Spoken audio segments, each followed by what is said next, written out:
My son's wife said, "We sold your piano. You never play it." I smiled and nodded. Next week, she called crying, "Where's our TV?" I replied, "Traded," for silence.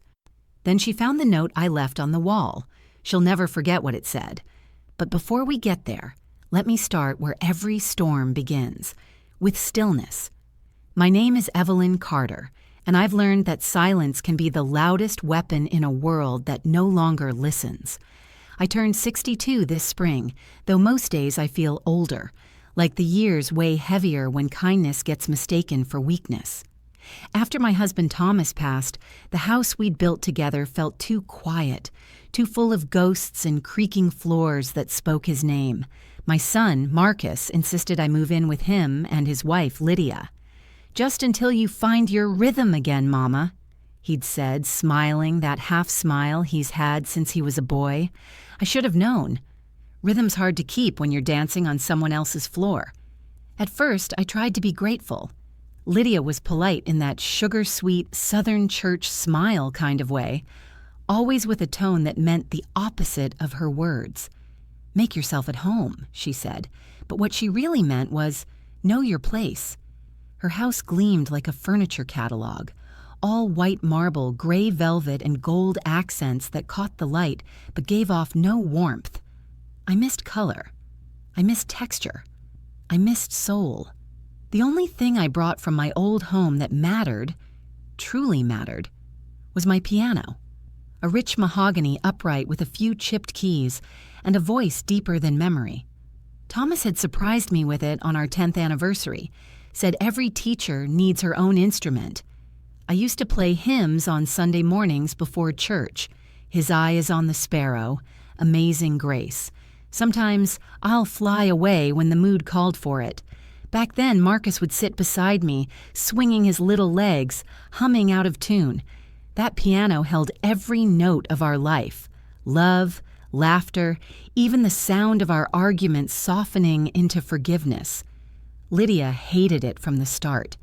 "It's just so dark," she said one afternoon while showing me a Pinterest board of minimalist living rooms.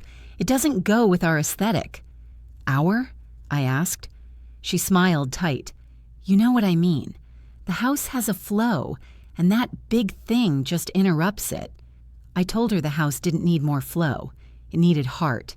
She didn't answer. Over time, little things of mine began to disappear. A quilt my grandmother stitched, an old clock that ticked unevenly, Thomas's reading lamp that had no place in their living room. Lydia always said it was for decluttering. She believed newness was a kind of purity. I believed it was a kind of amnesia. One evening, we sat in the living room.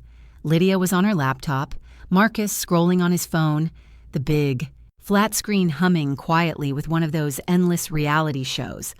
I asked gently, "Would y'all mind if I play a little?" Lydia didn't even look up. "It's late, Evelyn. Maybe tomorrow." So I didn't. I watched the piano from across the room, a queen exiled in her own kingdom. A few days later, Lydia mentioned they were reorganizing. She'd seen something called the Minimalist Lifestyle Challenge on YouTube. How to live lighter, freer. She said it with a kind of pride, like she'd invented simplicity herself. "It's about only keeping what sparks joy," she said. I smiled. "Then I suppose the piano sparks mine." She laughed like I was joking. It was a Tuesday morning when it happened. I'd gone to the grocery store just an hour away. When I came home, there was an empty space where the piano had stood, a clean rectangle of lighter floor where sunlight hit bare wood. For a second, I thought they'd moved it for cleaning. Then I saw the look on Lydia's face. Cheerful, satisfied, final. "Oh, don't be upset," she said. "We found a buyer on Facebook Marketplace. You never play it anyway. We used the money to upgrade the TV. You'll love it. It's 4K.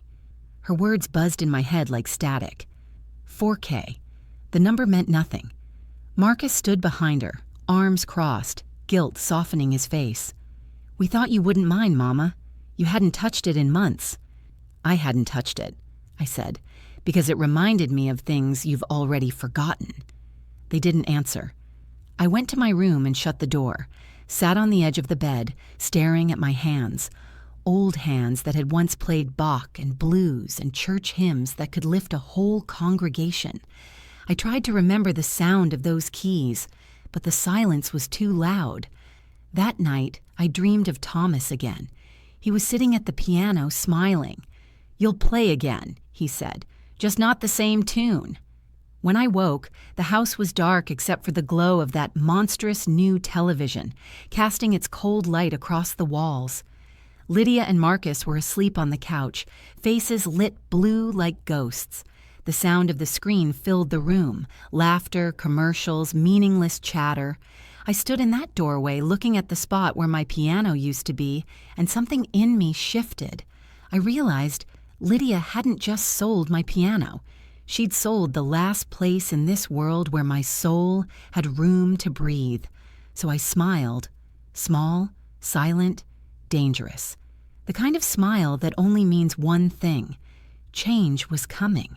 And for once, I'd be the one writing the next note. They say when you live under someone else's roof, you learn to walk softer. Like every step might echo wrong. I used to tell my students that music was just emotion, given discipline. Maybe that's what I'd become. Emotion, disciplined into silence. After the piano was gone, the house grew quieter. But not in the peaceful way Thomas and I once loved. It was the kind of quiet that hums with tension, the kind that settles in your bones and makes your heartbeat sound like an intrusion. I tried to pretend it didn't bother me. Each morning I brewed my tea, humming faintly just to prove I still had sound left in me. Lydia would glide through the kitchen in her satin robe, phone in hand, her voice a steady stream of complaints about clients, errands, and her latest self-improvement goals. She always paused when she saw me, a polite smile but eyes sharp as glass. "Morning, Evelyn," she'd say. "You sleep okay?" "Fine, baby," I'd answer. She'd nod, satisfied, as if civility were a chore checked off her list. But I saw it. That flicker of annoyance, the one that said I was an unwelcome echo in her perfect, curated life. Marcus was different, at least he used to be.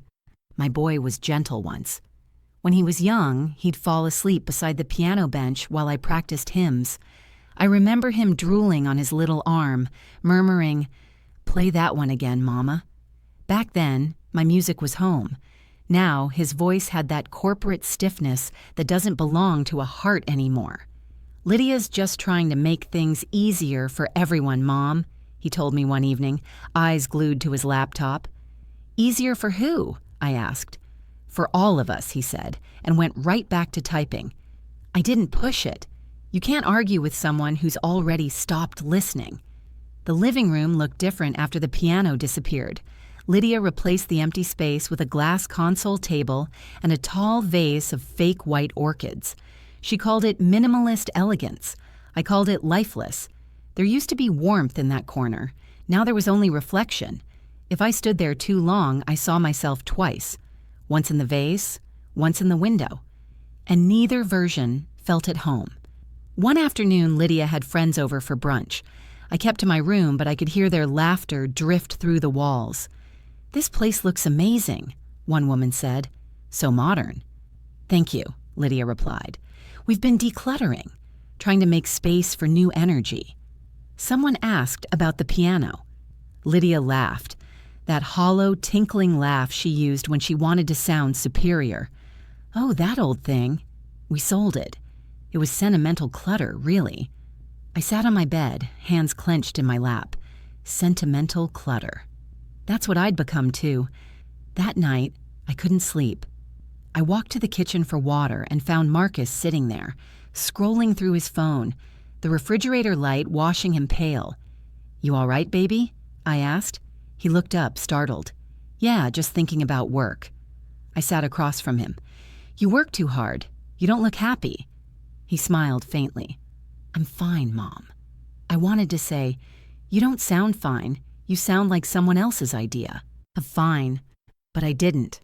I just nodded. Because sometimes mothers learn the hardest truth, that love doesn't give you the right to be heard. When I returned to my room, I passed the new TV. Enormous, gleaming, soulless. Lydia had left it on some reality show about people renovating homes they didn't appreciate. The irony made me chuckle. I muted the screen, watched the images move without sound. Somehow it looked more honest that way.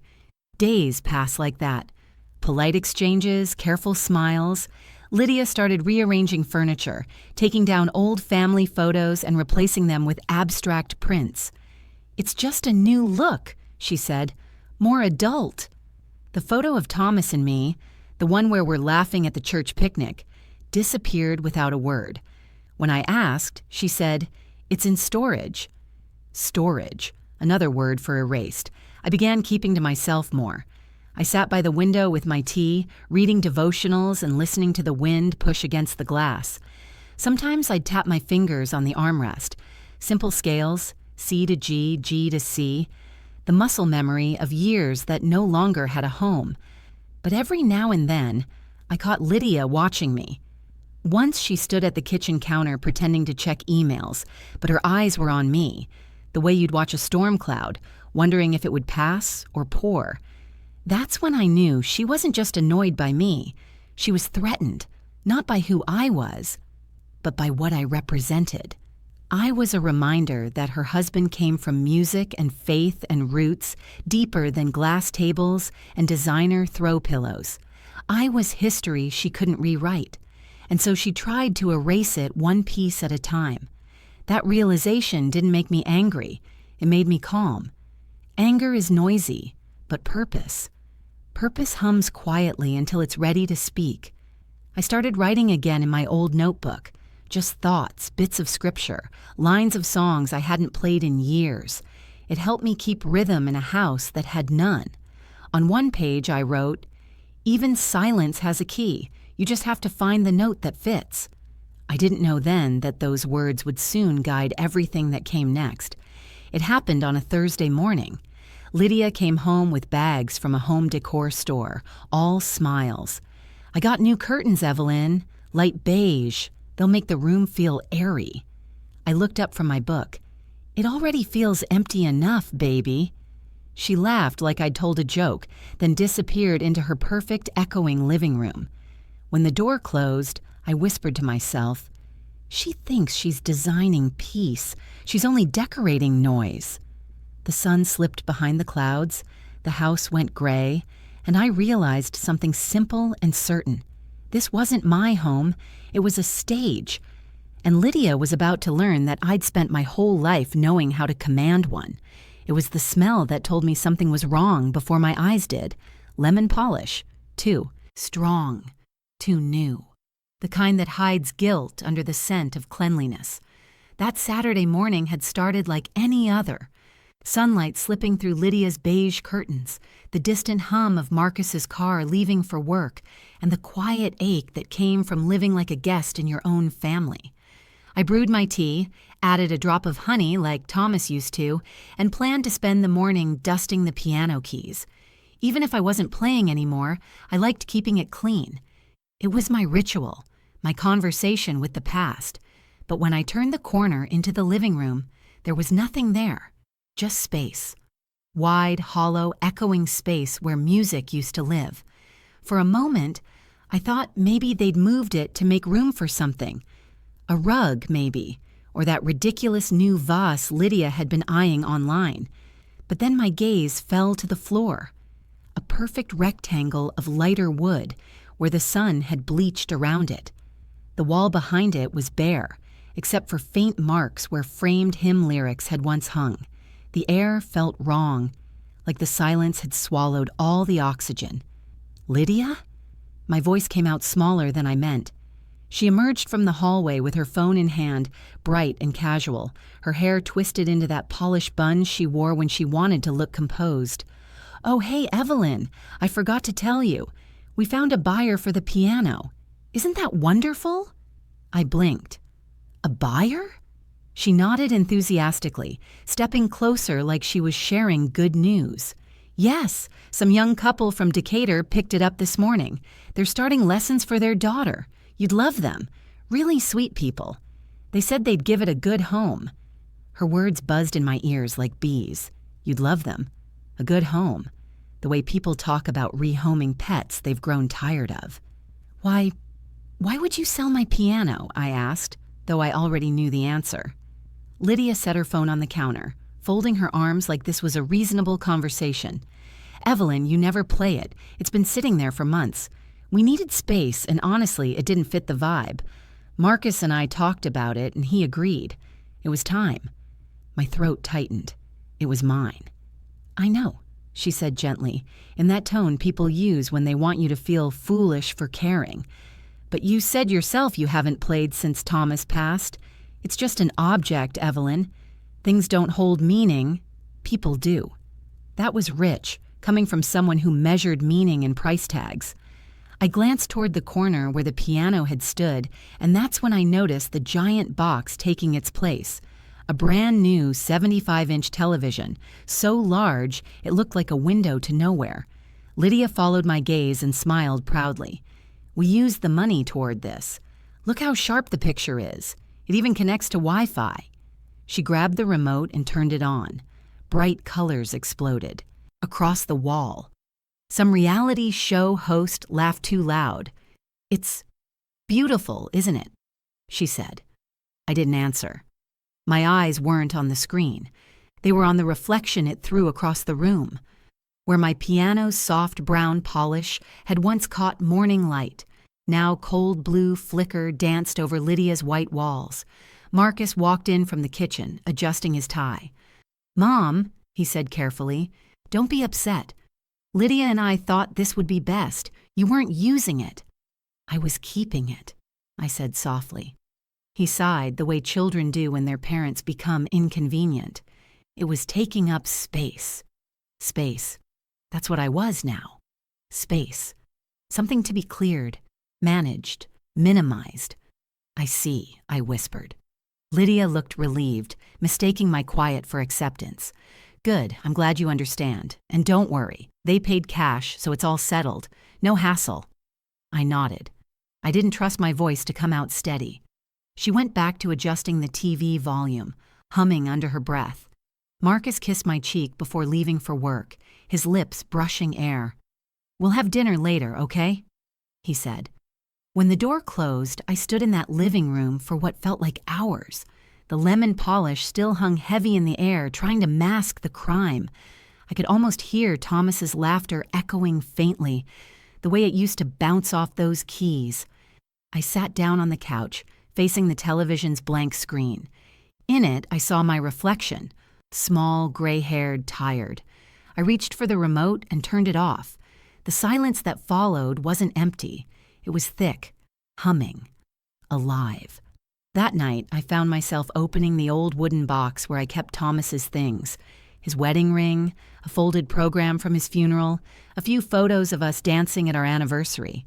At the bottom was a single sheet of sheet music, yellowed at the edges. His eye is on the sparrow. The ink was fading, but the notes were still there, like they refused to forget their song. I pressed my fingers to the page, middle C, G, E, my mind hearing what my house could not. Tears stung my eyes, but I didn't cry. Not really. Grief wasn't new, it just had a new address now. The next morning, Lydia was out running errands, and I walked into the empty corner again. I touched the faint marks the piano legs had left in the wood. The space was spotless, lifeless. My fingers itched to press keys that weren't there. I whispered, "You took the sound, but you didn't take the music." It was the first time in months I'd heard my own voice steady. I made myself breakfast, sat by the window, and thought about everything that could be sold and everything that couldn't. I realized something simple. Lydia had bought herself silence, thinking she'd purchased peace. She was about to learn there's a difference. Because peace is earned. Silence can be traded. And I had just decided I was done giving things away for free. The morning after the sale, I woke before the sun. Not because I couldn't sleep, but because I didn't want to. Some griefs are too still to sleep through. I sat at the kitchen table, wrapped in my old lavender robe, the one Thomas used to say made me look like a lilac in spring. I hadn't worn it in years. It smelled faintly of cedar and thyme. The clock on the wall ticked loud in that house, too loud, like it wanted to fill every empty space with reminders that time keeps moving, even when you'd rather it didn't.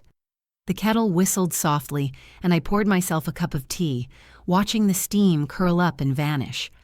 I thought about vanishing, too. Not in the morbid way, more in the way you dream of slipping out of your skin for a little while, becoming invisible until people remember what it felt like to have you around. But that wasn't my way. Thomas used to say, "Baby, God don't give you a voice just to whisper your pain." He believed in doing things proper. Steady hands, calm tone, clear aim. And I'd lived long enough to know the most dangerous storms don't start with thunder. They start with a whisper that means business. After breakfast, I got dressed and took a walk.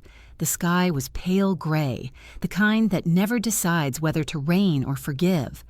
I walked past the neighborhood's identical houses, white siding, perfect lawns, no soul, until I reached the pawn shop at the corner of 3rd and Vine. The bell jingled as I entered, and a wave of nostalgia hit me so hard I nearly turned back. The man behind the counter looked up from his ledger. "Morning, ma'am. What can I help you with?" I hesitated. My hands gripped my purse tighter. "My name's Evelyn Carter. My son and his wife sold a piano to you yesterday. Mahogany upright. Carter brand label near the keys." Recognition flickered in his eyes. "Ah, yes. Fine piece. Shame to see it go for so little." My stomach dropped. "How little?" He scratched the back of his neck. $200 cash. I told the young lady she was underselling it, but she said she was in a hurry. Didn't care much about the price. $200. The piano Thomas had saved 3 months overtime to buy. The same one I'd refused to sell even when bills were tight. The one thing that still sounded like home. I steadied myself. "Did it sell?" He shook his head. "Not yet. It's in the back. Want to see it?" I nodded. He led me through a narrow hallway smelling of dust and varnish, and there it was, my piano tucked between a stack of old bicycles and a cracked jukebox. The light from a high window fell across the lid like a blessing and a curse. I reached out, brushing my fingers across the wood. It was colder than I remembered. "She didn't even dust you before she threw you out," I murmured. The man, his name tag said Jenkins, gave me a sympathetic look. "If you want it back, I can hold it. But the tag says it belongs to her now. You'd have to buy it outright." I smiled faintly. "That's all right. I'm not here to take it back." He frowned. "You sure? It's worth more than she got for it." "I know," I said softly. "That's how the world works. People always undervalue what they don't understand." He nodded slowly, like he understood more than I said. On my way out, I bought a small item from the glass case near the counter. An old jewelry box made of dark wood, with a tiny brass latch shaped like a treble clef. It was worn, but still elegant. When I held it, I felt something settle inside me. "Good choice," Jenkins said. "That one's got character." "That's what I like in things," I replied, "and people." On the walk home, I felt lighter. The hurt was still there, but it had shape now. Edges, direction. Like a note held just long enough to turn from sorrow into meaning. When I got back, Lydia was sitting in the living room surrounded by fabric swatches and design catalogs. She didn't look up as I passed. "Oh, Evelyn, I'm thinking of repainting this wall. Something neutral, maybe eggshell. You okay with that?" I stopped. "Do what you need to, baby. It's your house." "Good," she said, distracted. "I'm glad we're on the same page." She didn't see the small smile that tugged at my lips as I walked to my room. She thought agreement meant surrender. She didn't know it meant patience. I sat at my desk and opened the jewelry box. Inside, I placed Thomas's ring and the yellowed sheet music of "His Eye is on the Sparrow." I ran my fingers across the notes again, whispering, "You'll play again, just in a different key."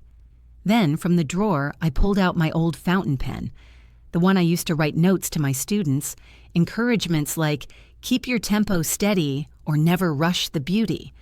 I laid out a clean sheet of parchment and stared at it for a long while. The words hadn't come yet, but I could feel them gathering like a storm behind my ribs. Words that would speak for me long after I'd gone quiet. By dusk, Lydia had left for a networking dinner. I watched her drive off, the taillights glowing red as sin. Marcus was still at work. The house belonged to me for a few precious hours. I walked through each room slowly, my hand brushing the walls as if to remind them who they once listened to. When I reached the empty space where my piano had stood, I stopped. For the first time, the silence didn't hurt. It sounded like a blank page. Some people mistake silence for defeat. They think if you're not shouting, you've given up. But silence, real silence, is like holding your breath underwater, waiting for the right moment to rise. And I was ready to rise. I've always believed God gives us warnings before He gives us lessons. A flicker in your gut, a whisper that says, "Pay attention now." That morning I felt it, a calm that didn't belong to peace, but to purpose. After the piano was gone, I started noticing the small details Lydia never did. The faint water ring she left on the dining table when she set her wine glass down.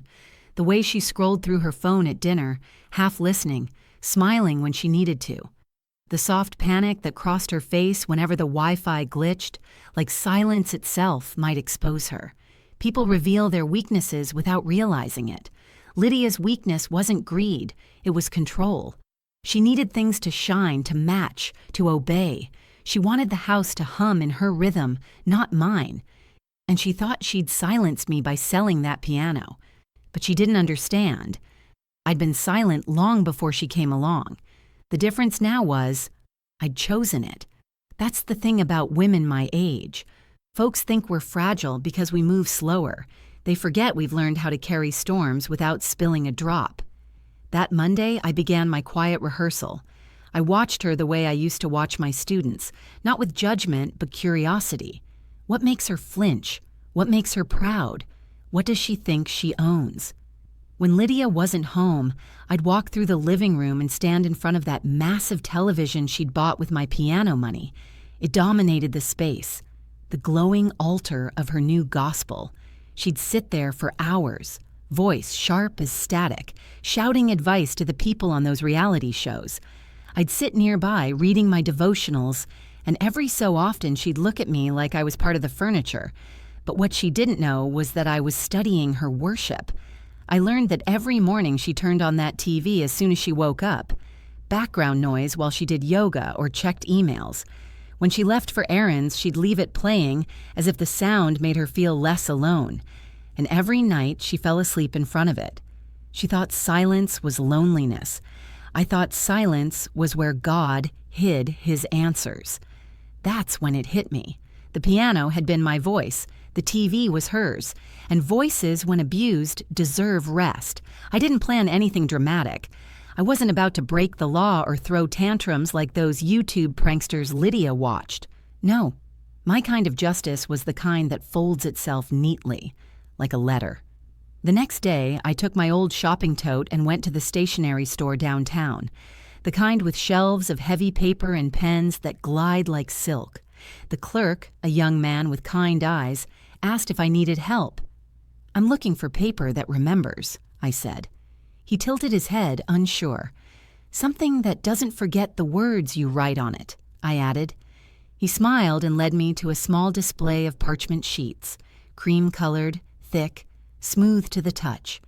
I picked a pack and a bottle of black ink that shimmered faintly, under light. When I told him I was a retired teacher, he gave me a discount. Back home, I cleared my little writing table near the window.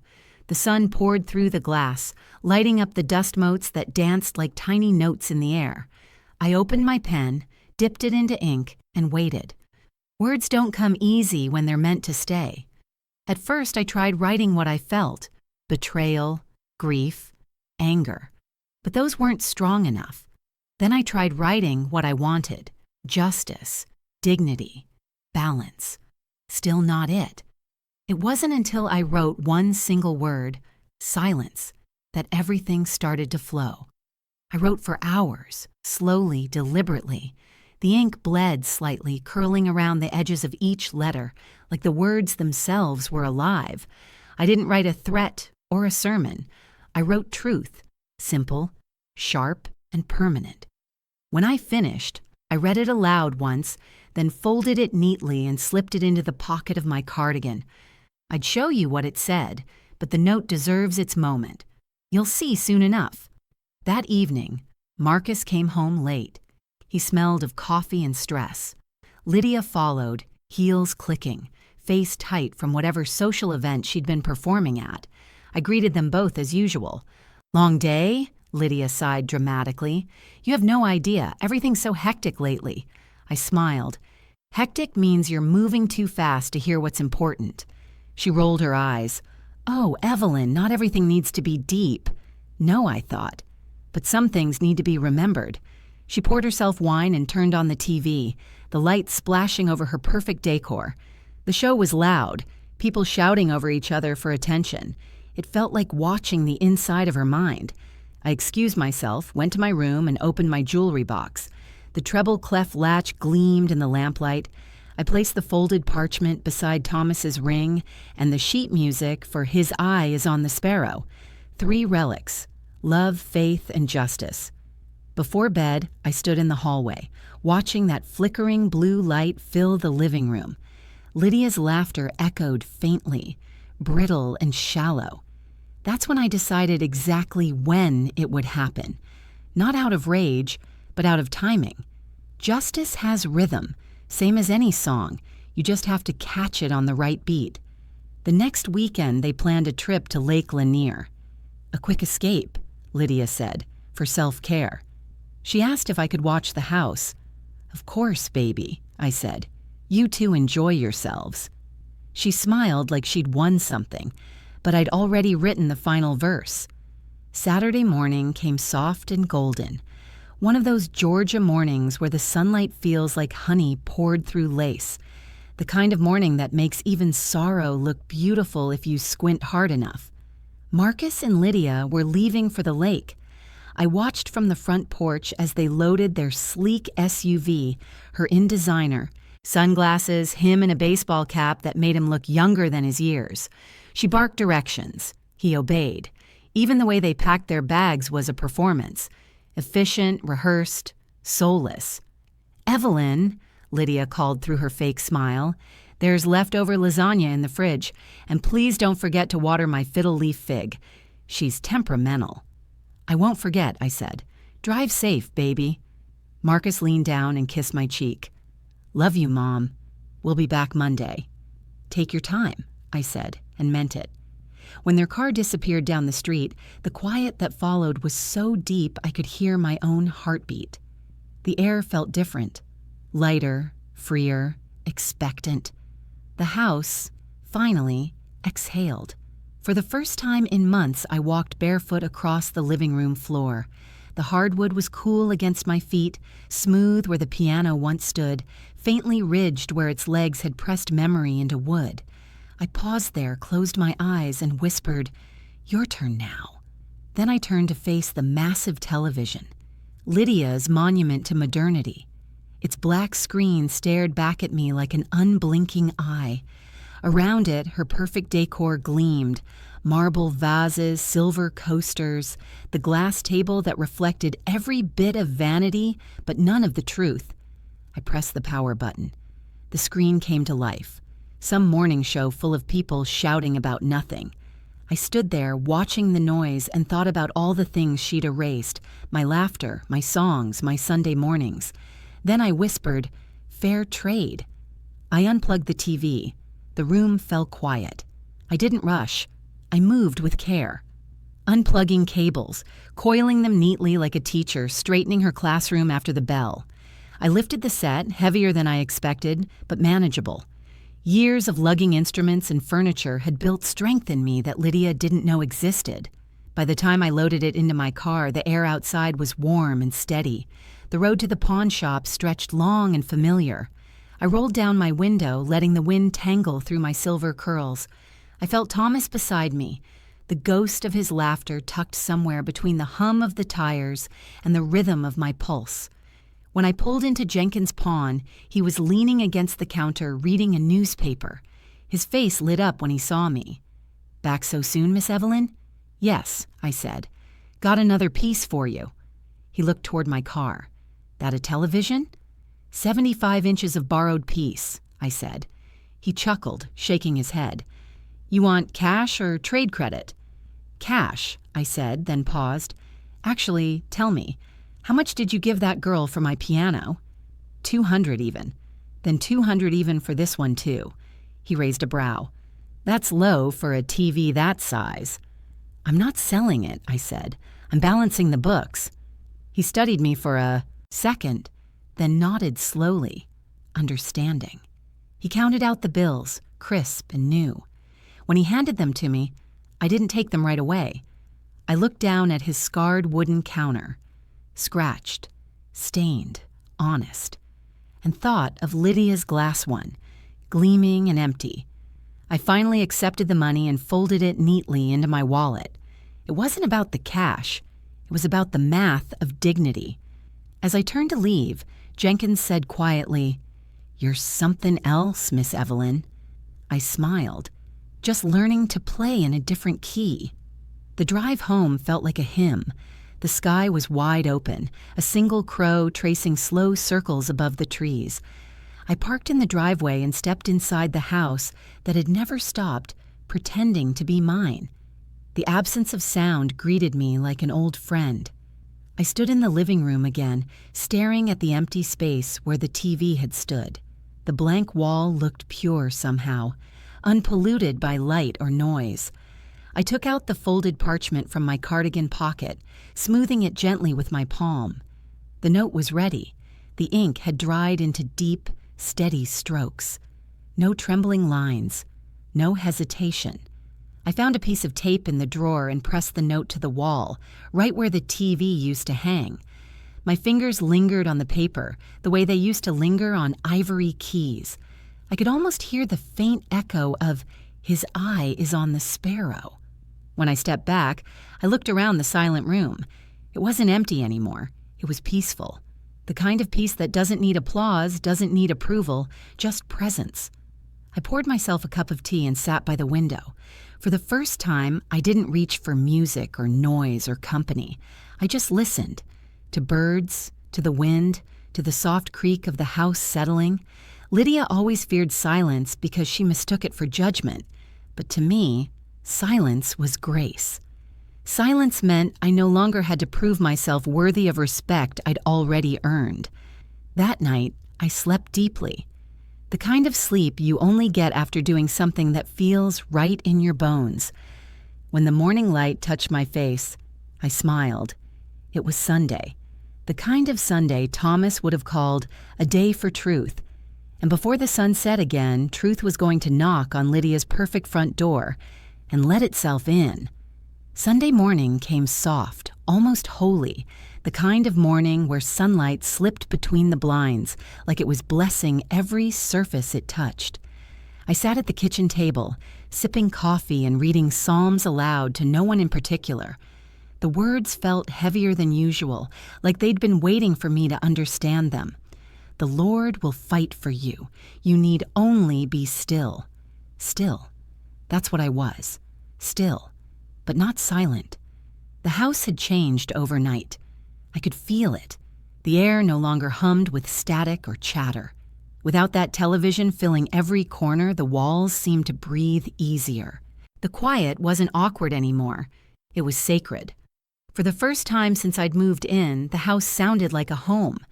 By mid-morning, I baked cornbread, Thomas's old recipe, and let the scent drift through the rooms. I hummed softly, a habit I'd almost forgotten. Every note came back like an old friend finding its way home. I even laughed once quietly when I realized how light I felt. That piece lasted until 2:17 p.m. That's when my phone rang. The sound broke the stillness like thunder.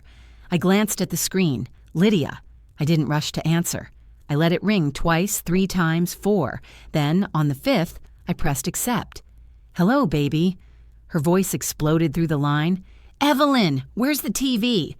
Her tone was frantic. Not scared, not angry yet, but panicked. It made me smile, though I kept my voice gentle. "Good afternoon, Lydia. Did you make it home safe?" "Don't play games with me. Where is it?" "Where's what?" "Our television," she snapped. "The 75-inch flat screen that was right here when we left. It's gone. The whole thing is gone." I set my coffee down slowly. "Oh, that." "Yes, that," she hissed. "Where is it?" "Traded," I said softly. "What?" "Traded." "For what?" I smiled, even though she couldn't see it. "For silence." For a second, the only sound on the line was her breathing, sharp, shallow, uneven. Then disbelief. You what? What do you mean, traded? What did you do?" I leaned back in my chair, calm as the breeze outside. "I made a fair exchange, Lydia. You sold something that was mine, so I sold something that was yours. Balance." "You can't just—" "Oh, I can," I interrupted softly. "And I did. $200, to be exact. Same price you got for my piano. Life's funny that way." Her voice broke into a high, trembling pitch. "Are you insane? That TV cost $3,000. And that piano held 40 years of my life," I said quietly. "You sold history, I sold noise. Fair trade." I could almost hear her pacing, her heels hitting the floor, her anger turning into panic. You had no right." "No more than you did." There was another pause. The air between us tightened. I could almost see her, hand on her hip, jaw set, eyes wide with outrage. "I'm calling the police," she said finally. "You stole from us." I laughed, low and calm. "Call them, baby. Tell them the whole story. How you sold a widow's piano while she was out buying groceries. I'm sure they'd love to hear it." She didn't answer. "You're welcome to do that," I continued. "But before you do, you might want to read the note." Her voice cracked. "What note?" "The one on the wall," I said. "You can't miss it." There was silence, but I could picture her turning slowly, phone still pressed, to her ear, eyes narrowing as she spotted the parchment on the wall. "What did you write, Evelyn?" she whispered. "Truth," I said. "That's all." She started to speak again, but I ended the call. I placed the phone face down on the table and exhaled slowly. My hands weren't shaking. I felt lighter than I had in years. For the rest of the afternoon, I sat in my chair by the window, sipping my tea, watching the shadows stretch long and thin across the yard. The sun was slipping down when I heard it. The sound of tires screeching in the driveway. I smiled without looking. Moments later, the front door burst open. Lydia's voice filled the house like a siren. "Evelyn, where is it?" Her footsteps thundered down the hallway, the sound of her heels sharp and angry against the wood. I heard drawers opening, cabinets slamming, her frantic breathing echoing through the walls. Then, silence again. That's when I knew she'd found the note. I didn't go to her. I stayed where I was, letting the moment breathe. Some lessons don't need an audience. They just need to land. After a few minutes, the silence broke, but not with yelling. It broke with something else. A small, sharp gasp, then nothing. When she finally appeared in the doorway, her face was pale, her makeup streaked like watercolor. She held the note in her shaking hand. Her voice came out small, unsteady. "How could you?" I looked up at her. "With grace," I said. She opened her mouth again, but no words came. She looked at me like she was seeing me for the first time. Not as an old woman she could dismiss, but as someone capable of depth she'd never bothered to understand. "Read it," I said softly. "I did," she whispered. "I wish I hadn't." And then she turned and walked out of the room, her footsteps slow, uncertain, nothing like the confident clicks they'd always been. I watched her go, feeling no triumph, no guilt, just peace. That night, as the moonlight poured through the blinds, I sat by the window and hummed. The house was quiet, but not empty. It was full of the kind of silence that hums with meaning. I didn't know what Lydia would do next. Scream, cry, deny, it didn't matter. What mattered was that she'd finally heard me, and some truths don't need repeating. I heard the front door slam again about 10 minutes later. This time it wasn't Lydia. It was Marcus. His car tires squealed into the driveway like guilt itself had pressed the gas pedal. Through the window I saw him climb out, still in his work clothes, jacket wrinkled, tie half loosened, face flushed. Lydia trailed behind him, waving the parchment like a flag of war. "She sold it!" I could hear her shouting from the porch. "She sold our TV, Marcus. She's lost her mind." I didn't move. I kept sipping my tea, steady and slow, the way Thomas used to before he'd say something important. The door burst open, the hinges crying out. Marcus's voice filled the hallway. "Mama!" "In here," I said calmly. They both came into the living room. Lydia's eyes were wild. Mascara smudged, hair frizzing around her face. Marcus's were confused, darting between us like he couldn't decide which world he belonged to. He held out his hand. "Is it true? Did you sell the TV?" "I did," I said. $200. Even trade." Lydia let out a bitter laugh. 200? Marcus, do you hear this? She thinks this is justice." I turned my gaze to her. "No, baby, not justice. Balance." Marcus rubbed his forehead, exhaling hard. "Mama, why would you do that? That's not okay." I tilted my head. "Why wasn't it okay when I did it, but it was fine when you and your wife sold my piano?" His face froze. The question hung there, heavy as a confession. "Mama, that was different," he said weakly. "How?" I asked. He didn't answer. Lydia jumped in, her voice sharp. "Because that piano was just old junk. You never played it, Evelyn. It was clutter. You act like it was—" "It was," I interrupted softly. "It was my husband's laughter, my son's childhood, my mornings, my faith, my peace. That piano was the only voice I had left in this house." The words landed heavy. Even Lydia, mid-rant, blinked like she hadn't expected quiet to cut deeper than shouting ever could. I pointed toward the wall where the parchment hung, cream against white paint. "You read the note?" Marcus nodded slowly. "We did." "Read it again," I said, out loud. Lydia's jaw clenched. "No." I looked at Marcus. "Then you do it." He hesitated, then took the paper from her trembling hand. His voice was soft at first, then steadier as he read. "You sold the only thing that still remembered me. So I sold what you love most, to remind you what silence feels like. You can replace things, Lydia. You can't replace respect." When he finished, the room stayed still. Even the walls seemed to be listening. Marcus's voice cracked. "You really wrote this?" "I did." He ran a hand through his hair, sighing. "Mama, this is too much. You can't just—" I raised a hand. "Stop trying to soften it, Marcus. You've been softening her cruelty since the day she met you. You call it keeping peace. I call it losing pieces of yourself one apology at a time." Lydia crossed her arms. "You're trying to turn him against me." I smiled, small and sad. "No, honey, I'm trying to help him see who he's already become." Marcus looked down, guilt clouding his face. "I didn't mean to hurt you, Mama."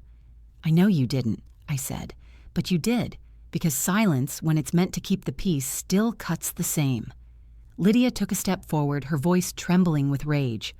"Do you even realize how embarrassing this is?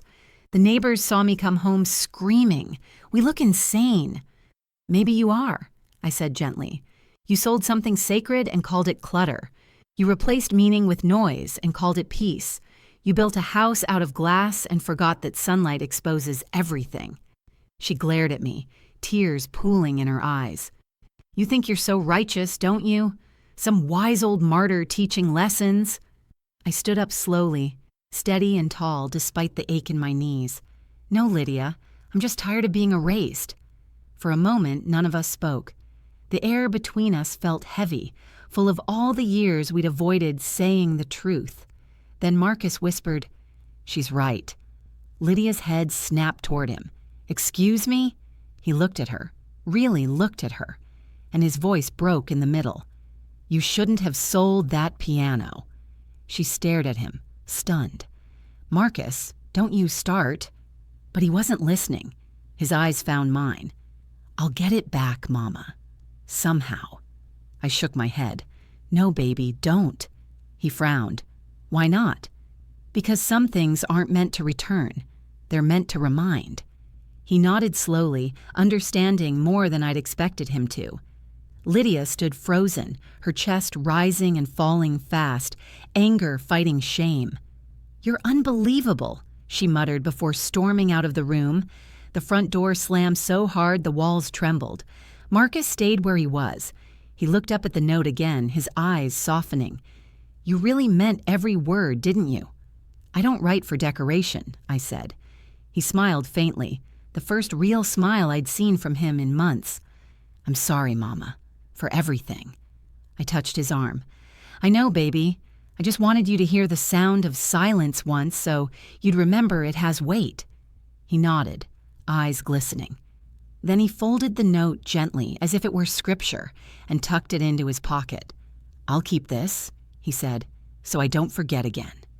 When he left, the house didn't feel empty. It felt full of truth, of air, of the sound of healing starting somewhere deep. I sat back down by the window, and for the first time since Thomas's passing, I whispered, "Thank you, Lord. You always bring the music back, even when it sounds different." The next few days passed slow, not the lazy kind of slow, but the heavy kind, like the air itself didn't know which way to move. The house stayed quiet, though not peaceful. Lydia barely spoke to me, and when she did, her words were clipped, careful, the kind people use when they're afraid of saying too much. I didn't mind. Silence had finally become my companion, and I had no intention of giving it up. Marcus tried to bridge the gap. Every morning before work, he'd sit at the kitchen counter with his coffee and watch me slice fruit for breakfast. He'd make small talk about the weather, about gas prices, about anything except what mattered. I could feel the questions sitting on his tongue, but I didn't rush him. Growth needs quiet, too. On the third evening after the confrontation, he came home early. Lydia was out with her friends, or pretending to be. He stood in the doorway for a long moment before speaking. "I've been thinking, Mama." "That's good," I said, stirring my tea. "Thinking's a lost art in this house." He smiled faintly. "You were right." "I usually am," I said, smiling back. He leaned against the counter, looking at his hands. "I used to think keeping peace meant avoiding conflict. I see now it just means letting the wrong people win." I nodded slowly, proud and sad all at once. "That's a lesson I wish I hadn't had to teach this way." "I know," he said, "but thank you for teaching it." That night, he moved the modern vases off the mantel and put back some of the old family photos Lydia had boxed up. The one of Thomas in his Sunday hat, the one of me at my first piano recital, Marcus grinning with missing teeth. The walls looked human again. The next morning, I found him kneeling by the empty corner where the piano once stood. "I called Jenkins," he said quietly. "The piano's still there. I offered to buy it back." I set my hand on his shoulder. "Marcus, no." He looked up at me. "Mama, I want to make this right." I shook my head. "You can't buy back what you sold without understanding why you sold it. The lesson's not in owning it again, it's in missing it." He swallowed hard, then nodded. "You always speak like you're reading from the Bible." I chuckled softly. "That's because I've lived long enough to sound like scripture." Lydia came home late that evening. She didn't look like herself, hair uncombed, lipstick faded, eyes red. She went straight to her room without saying a word. I heard her shut the door, then the faint sound of muffled sobs. I didn't go to her. Some reckonings don't need witnesses. But the town saw plenty on its own. Word travels fast in small places. Jenkins must have mentioned something at church, because by Wednesday, whispers had begun. I heard one of Lydia's friends at the grocery store, loud enough to sting. "She sold her mother-in-law's piano? Mercy, I'd never live that down." Lydia stopped going to brunch after that. She stopped posting her perfect life on social media, too. The woman who once lived for approval suddenly had to face something she couldn't edit or filter. Consequence. One afternoon, I found her standing in the living room staring at the blank wall where the TV had been. She didn't notice me at first. Her hand brushed the faint tape mark where my note had hung. "You left a stain," she said softly. "Better than a void," I replied. She turned, eyes glassy. "You really don't regret it, do you?" I shook my head. "Regrets for mistakes." This was a message. Her lips trembled. "I didn't know the piano meant that much to you." "That's because you never asked," I said. "You were too busy trying to design your piece instead of earning it." For a second, I saw her soften. Maybe it was guilt, maybe understanding. I couldn't tell. But then she blinked, straightened her shoulders, and left the room. That night, I sat by my window again, watching the streetlights flicker on. The world outside went about its business, children riding bikes, neighbors laughing on porches. But in that house, it was different, quieter, honest. Marcus joined me a little later. He didn't speak, just sat beside me in the old rocking chair Thomas once used. We listened to the crickets, the creak of the wood, the rhythm of two hearts finding forgiveness without needing words. "You ever miss playing?" he asked finally. "All the time," I said. "But music ain't always about sound. Sometimes it's about timing, knowing when to start, when to stop, and when to let the silence do the talking." He nodded thoughtfully. The next morning, I walked to the small church on the corner. The pianist there, a young girl named Tiana, was practicing for Sunday service. Her fingers stumbled over a chord, and she sighed in frustration. "Mind if I show you something?" I asked. Her eyes lit up. "Please, ma'am." I sat beside her and played a single verse of "His Eye is on the Sparrow." My hands were slower, stiffer, but steady. The sound filled the empty church, warm and sure. Tiana smiled, tears in her eyes. When I finished, she whispered, "That's beautiful." I smiled back. Every note is a prayer, baby, even the ones that come after loss. As I walked home, I realized I wasn't angry anymore. Lydia had taken something from me, but in doing so, she gave me back something I didn't know I'd lost. My own rhythm. By the time I reached the house, I heard Marcus on the porch, humming softly. Not to a song on a screen, but to one from memory. And I thought, maybe the music never really left. It just changed hands. A few weeks passed, and the house found its rhythm again. Slower, softer, but steady. The kind of rhythm that doesn't need applause. The silence no longer felt heavy. It felt earned.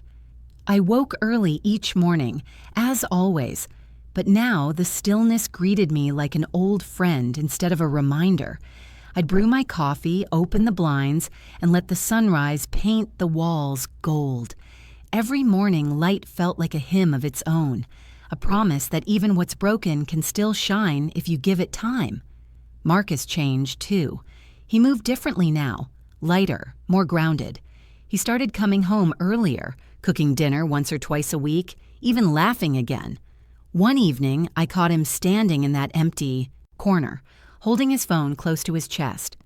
"What are you doing, baby?" I asked. He turned with a shy grin. "Just listening." "To what?"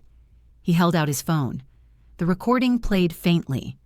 Me, at church, playing "His Eye is on the Sparrow." The sound was grainy, but full. "I found an old video of you from the school recital," he said. "Didn't even remember I still had it." My throat tightened. "That's a good song to keep." He nodded. "Yeah, reminds me of home." We didn't need to say more. The music did the talking. Lydia kept her distance for a while. She still moved through the house like a guest, quiet, tense, trying to make herself invisible. The anger she once wore like perfume had faded to something sadder, something softer. I didn't hate her for it. I'd lived long enough to know pride often hides the fear of being small. One afternoon I was folding laundry when I heard a knock on my bedroom door. It wasn't a sharp knock, just two hesitant taps. "Come in," I said. Lydia stepped inside. No makeup this time, no armor. Just a tired young woman who looked like she'd been trying to find herself in all the wrong mirrors. "Evelyn," she began quietly, "do you have a minute?" "I've got plenty," I said. "Sit down." She perched on the edge of the chair, twisting her wedding ring. "I've been thinking about what you wrote." "Oh?" "I keep hearing it in my head, the part about replacing things but not respect." She swallowed hard. "You're right. I didn't respect you. I told myself I was helping, making things better, but really I just wanted control. I wanted everything neat and beautiful so I wouldn't have to deal with the parts of life that aren't." I didn't speak. Some truths don't need encouragement. They just need air. She looked up, eyes glistening. "I'm sorry, Evelyn. For the piano. For how I treated you. For all of it." I nodded slowly. "Apologies don't bring things back, Lydia, but they open doors that were closed." She exhaled shakily. "I don't know how to fix this." "Start by meaning what you say," I told her, "and maybe learn to listen to silence instead of filling it." A tear slipped down her cheek. I didn't think silence could teach anything. I smiled softly. "That's because you were too busy talking over it." For a moment, neither of us moved. Then she reached into her pocket and pulled out a small, folded note. "I wrote something," she said, handing it to me. "I don't expect you to forgive me, but I needed to say it." I unfolded it. Her handwriting was neat, careful. Every letter shaped like it wanted to behave this time. It said, "You taught me that love isn't decoration. It's discipline. I'm sorry for mistaking your grace for weakness. Thank you for reminding me what strength sounds like when it whispers." I read it twice, then folded it again and placed it inside my jewelry box, right beside Thomas's ring and the sheet music, the final piece of harmony. "Thank you, Lydia," I said. "That's a fine note to end on." She gave a shaky smile. "I'll never sell anything of yours again." I chuckled softly. Good, especially not my piece. After she left, I sat at my vanity for a long while, staring at my reflection. The woman looking back at me didn't seem tired anymore, just still, like the quiet before the first note of a song. That evening, Marcus called from the porch. "Mama, come outside." When I stepped out, I froze. There, in the corner of the yard, stood a small upright piano. Not my old one, but close. Its wood was lighter, the keys newer, the sound waiting to be discovered. "It's not the same," he said quickly. "I know that, but maybe it can be something new." For a moment, I couldn't speak. Then I walked over and ran my hand along the keys. The smoothness felt foreign yet familiar, like holding hope again after too long. "Play something," Marcus said softly. I sat down and pressed a single key. The sound rang out clear and bright into the evening air. The neighbors across the street turned their heads. The birds paused. Even Lydia, watching from the doorway, stopped breathing for a moment. I played slowly. A few chords, then a melody. "His eye is on the sparrow." My fingers stumbled once, then found their rhythm. The notes rose gentle, patient, whole. When I finished, the silence that followed didn't feel empty. It felt full, filled with forgiveness, understanding, and the faint memory of Thomas's laughter carried on the breeze. Marcus smiled. "Feels right, doesn't it?" I nodded, like finding the missing verse. We sat together as the sun dipped low, painting the sky in oranges and blues. The house behind us glowed warm through the windows. No TV, no noise, just peace. And as night settled in, I whispered to myself, "Silence isn't absence, it's harmony." I looked at the stars, their faint shimmer against the dark, and thought, Thomas would have liked this ending. I closed the lid of the piano gently, the same way I used to close a hymn book after service, with gratitude. Then I went inside, made a cup of tea, and let the quiet hold me the way music used to,